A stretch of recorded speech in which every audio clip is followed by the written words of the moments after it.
question that he owes people favors, or he's been compromised to a point that he's being blackmailed right now. That because they're already in the cabinet, they do not need to be appointed. But then there's another school of thought that says they need to be revetted by Parliament and approved. And then there's a third school of thought that says if they were dismissed, they're not allowed back. But the swell is, were they dismissed? But didn't Ruto in his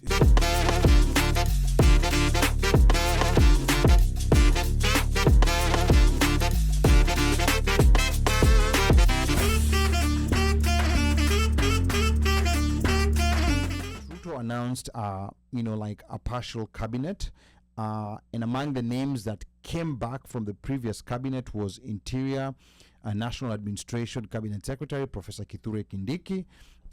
Then there was Defense Cabinet Secretary Aden Duale. There was Roads and Transport Cabinet Secretary Davis Chirchir.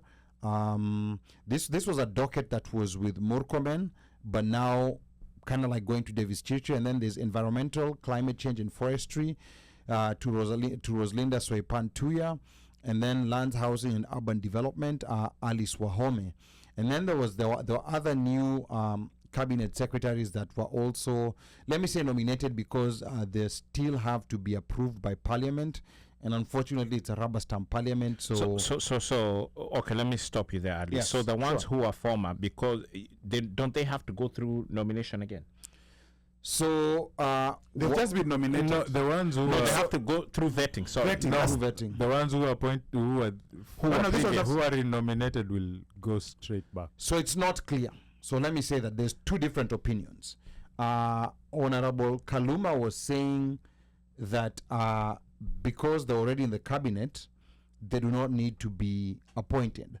But then there's another school of thought that says they need to be revetted by Parliament and approved.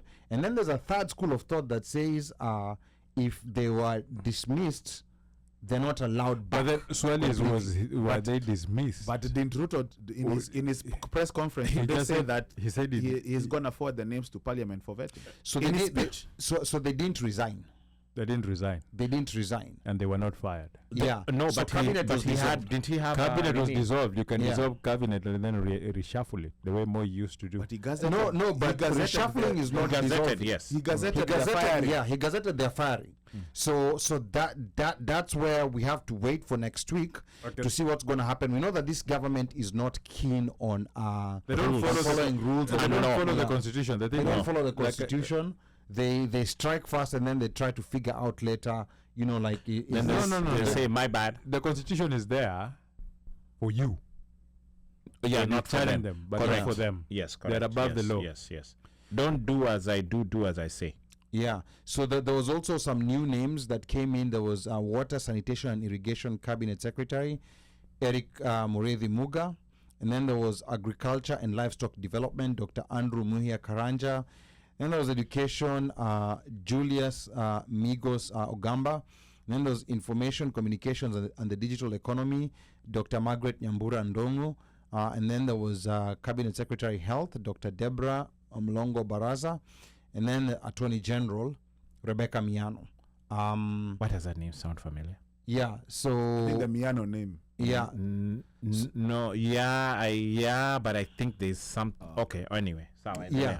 So this is kind of like the first half of the cabinet, and I believe like the president might be testing out certain things. Like he's testing out the idea of reappointing people who were already dismissed in the cabinet last week, and also wants to test out the idea if he can bring back the most controversial of those that were dismissed.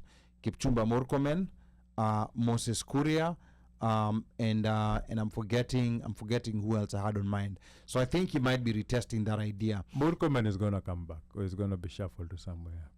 Yes. Moses Kuria is gonna get a docket. He's gonna be shuffled back. Wow. Thank you for messing. You think Ababu most likely atarudi pia. Ababu is a name is a name that I had in mind. Pia atarudi. And then now this is where we want Ababu to, but then this is where the games are going to be played. But now how the many promises of ODM, right? So he had how many before 24? Yes. No, 21 is a legal limit. 21 is a legal limit. 22 aliongeza Mudavadi. Okay, yeah, so no, it's 22. So now he has 14 and 22. But then okay, he has, go ahead. So he has 10 spaces right now. Right? Yeah. So those 10 spaces allow him to return his boys back and to give Baba the other 7 that is being purported is supposed to give. Okay, right. Got you. So you're saying the 3 and the 7. Yes. Okay. So the numbers like that's Murkomen, Kuria, and Ababu. Murkomen, Kuria, and Ababu might see a return next week.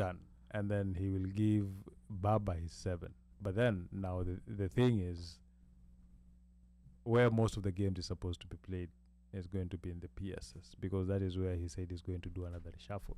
Okay, right? Once he has the ministers in place. Yes, and don't be surprised if people fall back to the PS positions. Okay, so from cabinet secretary back to PS position. Yes. Okay. Because the thing is, this clearly proves that he owes people favors and he's sticking to his word of giving back his favor. What he will say is that you told me that cabinet was working and I reshuffled it. Yeah. So here, Mika, is the question that he owes people favors or he's been compromised to a point that he's being blackmailed right now? You can say both sides, because remember also him, how does he control parliament? They owe him favors. Through payment or whatever way, but they owe him favors. Yeah. So he has something on them, basically. Yeah, so but now the question is, do they have something on him? So yes, he might have something on them. Yeah, they might have something on him based on the elections. Yes. They might have they might have something on him, like you know, he still wants a second term, right? Yes. At the end of the day, he has to think long term. Yeah, so he has to think who is in what region, who can bring him votes. And who can, like, if these people decided to walk away from me and say that I'm bad in that region, and then go back and tell them that they look how I was chased away. But don't you think the blunder from the very beginning was over politicizing all his appointments from the cabinet to all other spaces? But isn't that, which has brought us to where we are? But isn't that what people praised him for? That he's a master of politics. He knows how to play politics. Remember, everybody was blowing his own how he's good at strategy, how he played out a sitting government, right? How he played out of 2 veteran politicians and beat them with the tools of power in their hands, right? Last week it was said here that he's a victim of his success. He's a victim of his own success. Yeah, which clearly points out here right now, because the thing is, he's not those leaders who are like, you know, the leaders who are good leaders, but then they're poor politicians. So he is a good politician, but not a good leader.